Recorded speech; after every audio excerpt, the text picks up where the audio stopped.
Celebrity Drive, the Cars drummer David Robinson.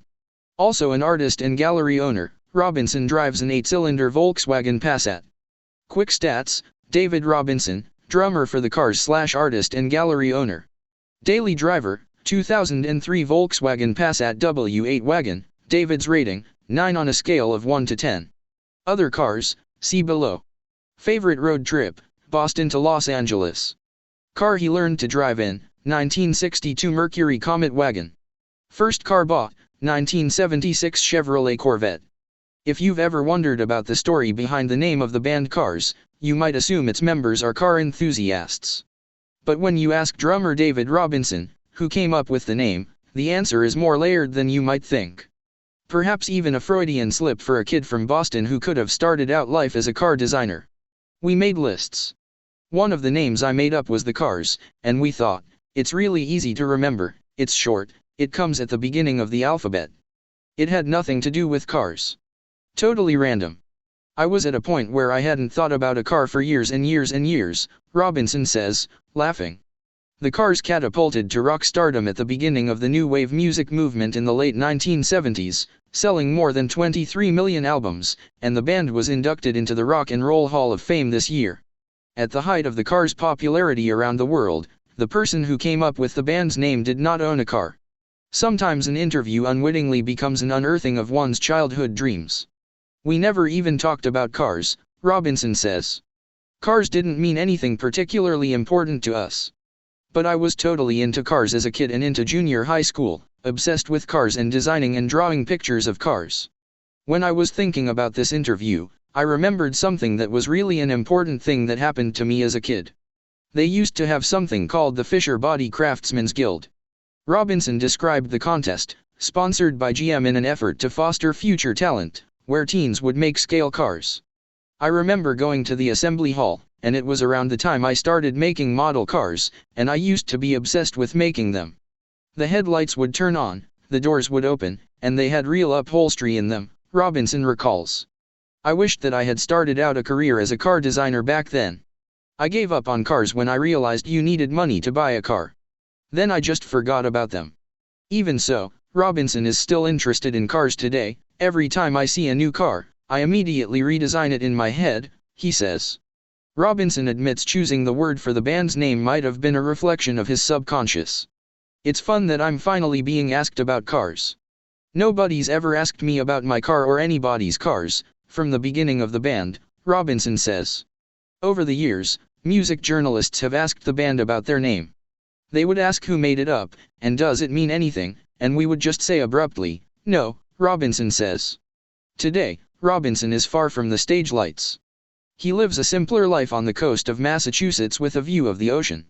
He's an artist, an abstract photographer, and a gallery owner who sells jewelry he makes.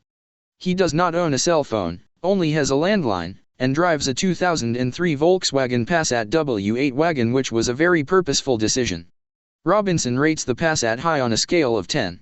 Since I just spent $15,000 to restore it, it's now a 9, he says, laughing. The frame rotted out.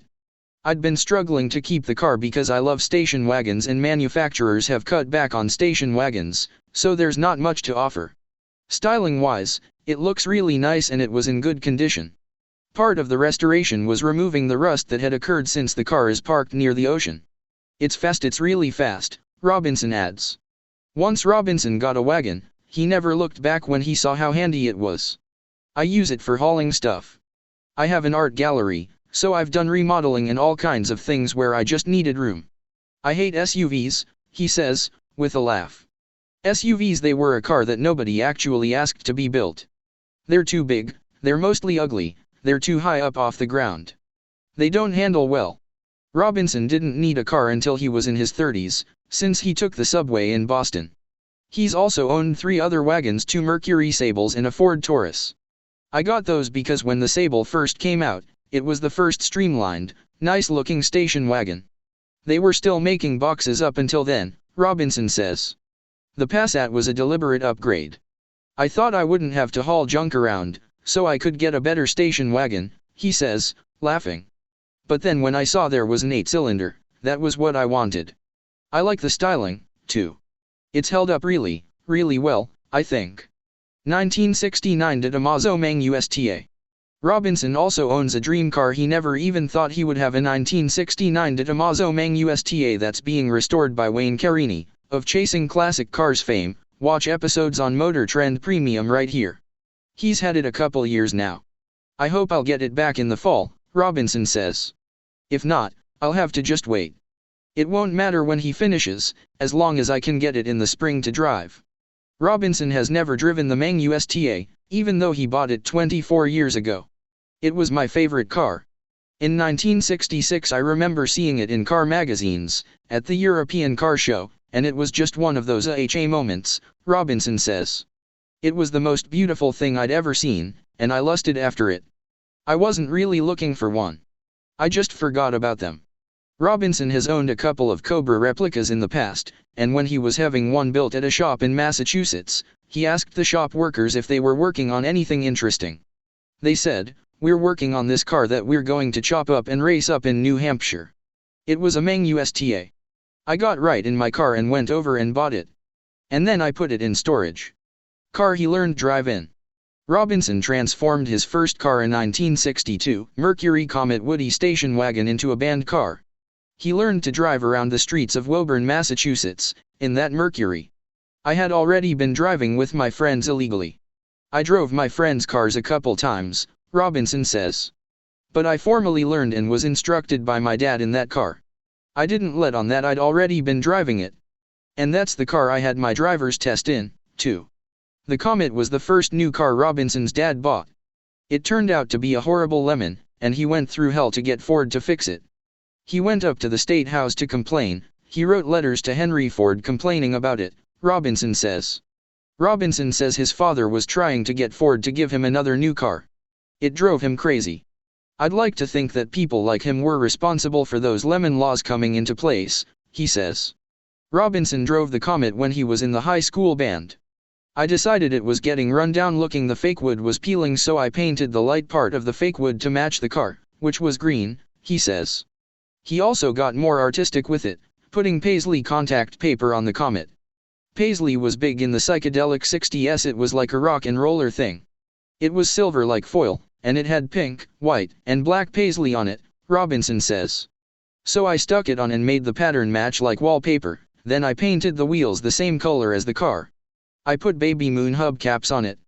He made a professional looking sign for a band he had then, called The Rising Tide, and stuck it on the side window. It looked incredible, but it caused a commotion on the street. It was so bizarre, people beeped and screamed. My father was so excited because it got all this attention from young people, so he thought he was hip, he says. 3 times, people left notes on the Comet to ask where they could get it done to their car. We just laughed. My father was more excited about it than I was. I think my mother was in shock. I only had the Comet for a few more months. I was over at the band's practice house in the winter, and we heard this giant crash. We looked out the window, and a drunk driver going 50 miles per hour rear-ended it. We went outside and couldn't find it because it flew through the air over a snowbank. The guy survived, but the car was perfectly, evenly crushed like an accordion, Robinson says. After the Comet, Robinson inherited another car from his folks around the time he was getting out of high school, a 1961 Pontiac convertible that was starting to fall apart. The roof got shredded, Robinson says. I used to shovel snow off it in the winter. I drove that for a summer. First car bought his unintentional rock star car. By late 1978, Robinson was in the cars, but he wasn't looking for a car to fit his new rock star life. He just happened to buy a 1976 Corvette on a whim because a girlfriend's father, who worked in Detroit, called her up and asked if she wanted his secretary's company car. A 1977 Corvette is shown above. She already had a much nicer Corvette, so she called me, and I said, "Yeah, sure," he says, with a laugh. I flew out there and got it and drove it back. I had that car for a year when I lived in Boston, and I was pretty sure it was going to be stolen every single night. But it lasted an entire year. I didn't need it, since I lived in Boston and didn't have anywhere to park it. I just thought I'd buy it for fun. The other guys already had much nicer cars than that. Newer, better cars. Robinson hardly drove the Vet. I would use the band's van because it was parked in an indoor garage a block away from where I lived, So I never really needed a car until I moved from Boston in 1986, and then I got into the station wagons, he says. One day, his fear that the vet would be stolen came true. We were in Boston and we did a radio interview, and it was Christmas Eve and the guy who interviewed us asked us what kind of cars we owned. I don't like answering those questions myself because if you've got an expensive, fancy car, people aren't going to like you, or they'll think you're a rich snob, and the other guys did have other fancy cars, he says. So I waved my hand to say no, but before I could, the other guys all answered.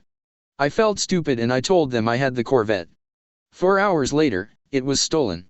To this day, I'm convinced it got stolen because this DJ asked us what kind of cars we had.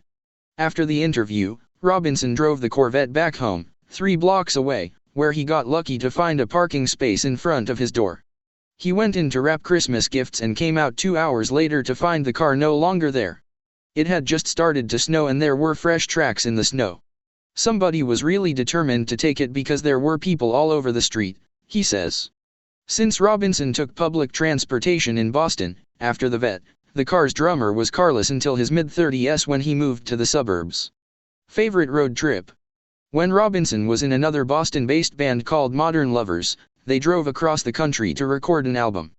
They took the road trip in a 1963 Dodge Dart and the band's van, which had the bass player's BMW motorcycle in it. A 1963 Dodge Dart is shown above.